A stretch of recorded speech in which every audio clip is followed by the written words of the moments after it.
Lo que escuchas no es solo ruido, es pensamiento que se mueve.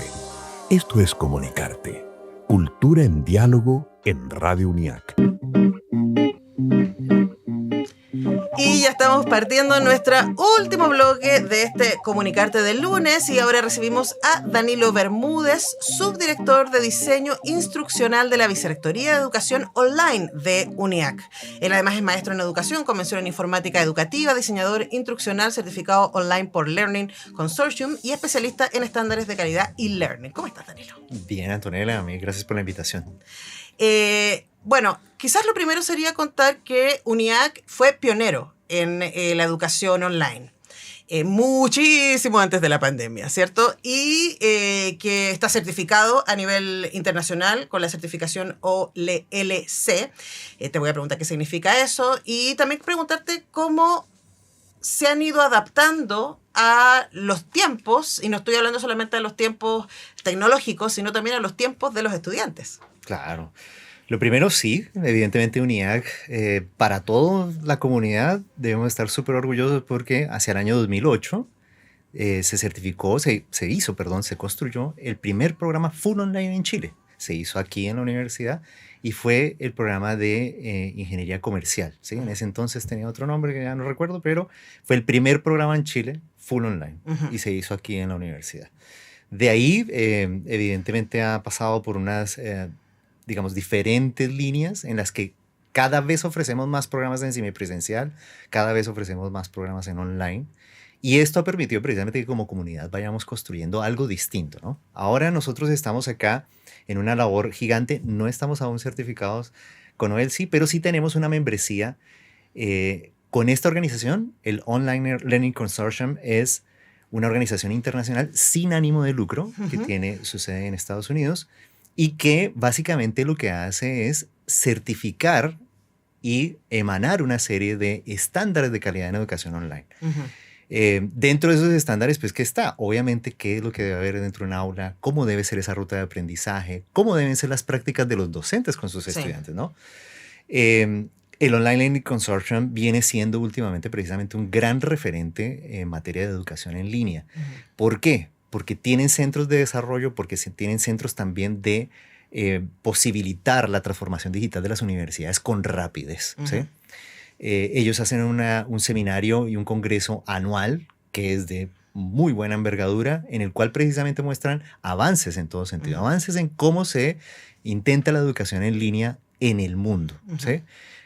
Nosotros aquí en Chile ya hay diferentes intentos y la universidad pues es una de las, no diría la primera, pero una de las primeras precisamente en este camino de certificar asignaturas. Vamos a certificar una asignatura que es la asignatura de Introducción a la Psicología del programa semipresencial y ya está certificada con nosotros una docente en docencia online con el OLC, que es la profesora Catalina Sánchez de la carrera de Psicología. Así que vamos en ese camino y vamos en el camino sobre todo de certificar a nuestros estudiantes. ¿Se certifica por profesor, por materia y por estudiante? Se certifica el aula primero. Ya. Sí, primero el aula. Después, evidentemente, tiene que ver la parte de los docentes. Por el momento tenemos esta certificación con la profesora Catalina y vamos a ver la escalabilidad de aquello. Pero OEL sí nos puede certificar el programa completo, ¿sí? Puede decir, mira, con los estándares internacionales de calidad que nosotros manejamos, ustedes tienen un programa semipresencial que cumple, ¿sí? Y que logra precisamente llevarle calidad a nuestros estudiantes, que en este momento estaba viendo yo las cifras. Tenemos 1,087 egresados el año pasado y más de la mitad de esos egresados son de carreras semipresenciales y online. O sea, estamos respondiendo a un público y a unas personas que han depositado esa confianza en nuestra institución.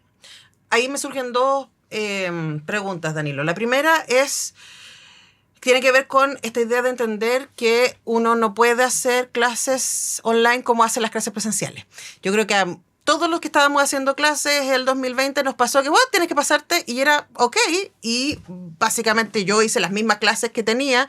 Eran muchísimo más difíciles, las hacía además en directo, porque los estudiantes se distraían, apagaban la cámara. Yo era súper exigente con eso igual, pero claro, nadie me tomó, no, a ningún profesor, yo estaba haciendo clases en la Universidad de Chile, nadie nos tomó para decir ya, así se hace. Y yo me imagino que esa experiencia, que fue muy frustrante en muchos sentidos, pero que era lo que teníamos a mano en ese momento, que además fue muy sorpresivo, nos pilló, también ayudó un poco a repensar la manera en cómo hacemos clases, ¿no? Cuéntanos cómo se rediseña eso a partir de esa experiencia. Popularmente, o en general en las noticias, eso se le llamó la educación de emergencia en la pandemia, ¿no? Y era básicamente poner al profesor a hacer una videoconferencia, hacer la misma clase que hacía presencialmente, cuando precisamente los medios digitales son distintos. Allí yo quiero citar que eso sucede, esa sensación de frustración sucede, porque tú piensas que la planificación para ambos espacios es exactamente igual, y no, es bien distinta. La planificación en la parte online es mucho más detallada, ¿sí? E involucra los recursos de aprendizaje, porque ya no tienes las interacciones al momento. Tú, por ejemplo, Antonella, en una clase tuya estás conversando de un tema, no sé, qué cosa es comunicación internacional. Y tienes al estudiante en momento de frente y puedes tener una interacción con él. Y hay una serie de dudas que se levantan en el momento y hay una serie de diálogos, ¿no? Conversaciones, etcétera. Sí. Pero en online básicamente no tenemos todos esos recursos. No es que no los tengamos. Tenemos ciertas formas, pero debemos programarlo y planificarlo de mejor forma. Sí, dejó una huella esta educación de emergencia, pero precisamente nos dio la noción de que debemos planificar mejor, debemos conocer cuáles son los modelos de educación online, porque los hay, ¿sí? De qué forma tú certificas que realmente vas a llegar con eso que pones como resultado de aprendizaje hasta el final. Yo te puedo decir que en esta amalgama de opciones, lo que siempre está de fondo es una visión tecnocéntrica. Y esa visión tecnocéntrica es que tú crees que la tecnología es la que te va a resolver todo. Claro. ¿Sí? Entonces puede ser positiva, así como te estoy diciendo, o negativa. Uy, la IA nos va a traer N problemas, ¿no? Entonces todo el mundo, no, la IA en educación va a traer problemas, los estudiantes no hacen entregar todo en IA. Entonces le otorgas a la tecnología una serie de propiedades que no tiene. Sí, además estaba pensando que hemos tenido, por ejemplo, que repensarnos la manera que evaluamos. O sea, ¿qué puede hacer mi estudiante que no puede hacer la IA? Exactamente. ¿Y qué cosas le puedo decir? Mira, esto lo puedes hacer con IA, pero esto otro no te lo va a poder hacer porque tienes que hablar desde ti. No sé, ese tipo de cosas hago yo. Es decir, como una cosa es informativa, dale, pero la otra cosa es tu apreciación personal, tus opiniones, y ahí tienes que aparecer tú. Pero hacer eso, y por ejemplo también, yo hago tutorías online. De hecho, ahora voy a estar haciendo acá. Porque mis estudiantes están haciendo práctica. Entonces ya hicimos toda una introducción para el curso de investigación con clases en sala y después van a hacer tutoría. Entonces ya una conversación con 2, 3 alumnos es muchísimo más fácil de llevar que una clase con 20 y que uno está... pero eso también ha sido un ajuste, ¿no? De ir dando cuenta de esto funciona y esto no funciona. Y en ese sentido, ¿qué sientes tú que aprende UNIAC y que le da un sello particular para seguir siendo innovador y seguir estando en el liderazgo de educación online? Entonces, específicamente nosotros involucramos ahora un modelo de diseño tecnopedagógico. Y ese modelo de diseño tecnopedagógico tiene una serie de fases. Una primera fase que se llama Motívate y Explora. Y a lo que va es a recoger tus saberes previos. No verte como una persona que llegó y yo recién te voy a informar de todo lo que la unidad tiene porque tú no sabes de esto. Sino que precisamente se conecte, ¿no? Los aprendizajes previos con lo que va a abordar durante la unidad. Una segunda fase que es la de construye y consolida, que allí lo que busca es precisamente que el estudiante tenga una fase formativa, ¿no? Entonces que en algún lado debo aprender, ¿sí? No solo son evaluaciones, ¿no? Sí, en algún lado debo aprender. Entonces allí tiene una serie de recursos de aprendizaje dentro de los cuales se encuentra interactivos, podcasts, infografías, etcétera. Algo estábamos aquí hablando en la previa y los podcasts se nos han convertido en una cosa impresionante acá en Chile. Recuerden que Chile es uno de los países en Latinoamérica que más escucha podcasts y que más ve video podcasts. Estoy casi seguro, Antonella, corrígeme, creo que La Cosa Nostra llegó a tener más de 1 millón en audiencia. O sea, unas cifras que no se veían en ningún otro lado. Así que tenemos nosotros en este momento unos podcasts formulados de esta forma que lo estamos haciendo ahora, donde expertos conversan, ¿no? Hay una entrevista, etcétera. Algo que permita ser para el estudiante también otro medio, ¿no? Con el cual puede aprender. Asimismo tiene al final entonces una fase de evaluación, ¿no? Y esa fase de evaluación, pues ahí sí, es una evaluación que lo promueve y que le da una retroalimentación final respecto a lo que vio durante la unidad. Así que esa ruta están súper invitados a revisarla dentro del aula, dentro de un sitio que se llama Ayuda al Estudiante, uniac.cl, y En ese sitio ustedes van a encontrar toda esta ruta bien formulada, interactiva, donde van a poder ver por qué lo estamos haciendo de una forma diferente y por qué lo estamos haciendo de esa forma que es más objetiva, que es usualmente como, recordemos, esta población es población de gente que trabaja y estudia, Claro. usualmente. Entonces requiere enfocarse en cosas específicas, ¿sí? Y esas cosas específicas usualmente son precisamente los trabajos, las evaluaciones, los Sí. foros, etc. Ahora, Danilo, también volviendo al inicio de tu respuesta, de respetar y valorar el mundo con el que viene ese alumno, ¿no? Que como tú dices, en la mayoría, en muchos casos son adultos, que ya hicieron una carrera, por ejemplo, en el caso de psicología, conozco varios casos que ya hicieron una carrera y ahora están tomando psicología porque les sirve como capacitación, pero también porque en muchos casos fue el sueño de poder tener esa carrera o de poder terminarla, etc.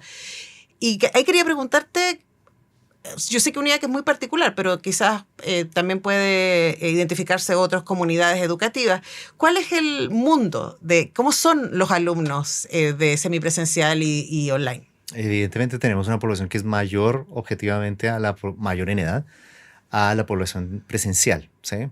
Recordemos que igual ahí hay un datito chico que siempre me gusta citar. Chile tiene una de las tasas de natalidad más bajas, ¿sí? En ese sentido, evidentemente, por eso tenemos estas experiencias en que hay personas que tienen más de una ocupación. La mayoría de nuestros estudiantes, y no todos, son personas que trabajan, ¿sí? Y que durante el día trabajan. Nuestro formato también nos ha permitido no hacer un seguimiento semana a semana, que existe en otras universidades, aquí lo hacemos por unidad. Y eso que permite, por ejemplo, a la gente que trabaja en minería. La gente que trabaja en minería trabaja en turnos, por ejemplo, 14/7 y ese tipo de cosas, ¿Sí?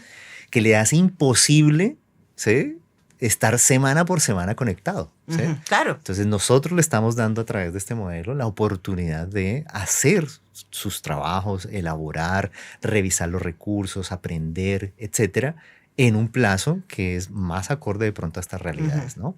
Entonces, sí, tenemos una población que en general está por encima de los 35 años, ¿sí?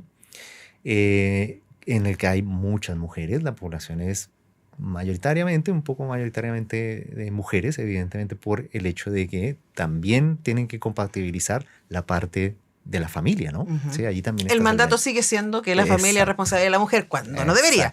Exacto. Y del cuidado, ¿no? Claro. Del cuidado también. Entonces allí, evidentemente, también para nosotros es la oportunidad de atender esas necesidades, ¿no? De dar oportunidades, de dar un espacio seguro para que las personas puedan concluir sus estudios, ¿no? Bueno, dejamos invitados a todos quieran conocer un poquito más y que a lo mejor están diciendo, a mí me encantaría estudiar, pero no tengo horario porque aquí, como tú nos decías, hay mucho material que está disponible cuando tú puedas. Y todo eso lo pueden encontrar en la página web de UNIAC y pueden ir al área que tiene que ver con educación a distancia y también con el semipresencial. Para cerrar, hablemos de la diferencia entre una cosa y otra. Bien, tenemos tres formas, ¿no?, esenciales de llamar educación digital, que se puede hacer también en la parte presencial. Entonces siempre es esta educación que está mediada con la tecnología o que se utiliza la tecnología, ¿no? Entonces piensen ustedes que ya hoy en día los profes están utilizando dentro de sus clases presenciales una serie de herramientas digitales. Dos, viene la parte ya online, full online, entonces donde tú esencialmente estás en un modelo asincrónico, donde tú ingresas, revisas unos recursos, subes unas respuestas a las evaluaciones y además tienes unas interacciones con los docentes. Ahí hemos nosotros potenciado la parte sincrónica también, con algunas sesiones sincrónicas entre docentes y estudiantes. Y finalmente la semipresencial. La gran diferencia entre lo presencial y lo semipresencial y online es que usualmente exige un poquito más del estudiante también, pero por supuesto de los docentes, ¿no? ¿Exige qué? Pues exige disciplina, constancia, frecuencia. Claro. ¿Sí? Bueno, pero estamos hablando de adultos que están haciendo un tremendo esfuerzo por terminar y yo me pasa con los cursos chicos en los últimos años, no siempre fue así, pero es como que uno los tiene que convencer de, querido, usted está poniendo la plata de sus papás o su misma plata si usted trabaja o se está endeudando para el privilegio de estudiar. Entonces, ¿por qué te tengo que convencer que leas el texto, no que vengas a clase? En general con los adultos ya saben que están haciendo una inversión, ya aprendieron. Entonces, les invitamos, vamos a seguir aprendiendo mucho respecto a lo que significa niveles de calidad del e-learning para UNIAC, en donde hay muchísimo, la mitad de nuestra población, de nuestra comunidad, está estudiando en semipresencial o en online, y por lo tanto nos interesa mucho también estar en contacto con ellos. Danilo, muchas gracias por venir. A ti, Antolena, mil gracias por la invitación, y están todos cordialmente invitados a seguirnos ahí en nuestro eCampus y en la página de la universidad, todo lo que tiene que ver con semipresencial y online. Estamos aquí al servicio, la dirección, de ambientes virtuales de aprendizaje. Excelente, muchas gracias. Nosotros vamos cerrando el Comunicarte de hoy, pero no se vayan muy lejos porque en pocos minutos llega Muriel Rivero, fabulosa, para hacer tantas canciones buenas. Y hoy día va a estar con Chico de Neón, que además es de la casa, así que, y lo conocen porque tiene programa los miércoles, pero hoy día viene en su modo musical. Y después a la 1:30 tenemos el programa de, ¿quién va hoy día? Negocios y tecnología. Tenemos un programa de la facultad que se llama GPS, no se lo pierdan, es muy entretenido y uno aprende un montón. Y a las 14:30 está el programa de la Escuela de Periodismo Mujeres que Comunican. Yo vuelvo mañana. A la tarde, a las 6 de la tarde está La Proclama, el programa de la Biblioteca Nacional. Yo vuelvo mañana a las 10. Gracias, Jaime. Gracias, Muri. Nos vemos. Chao.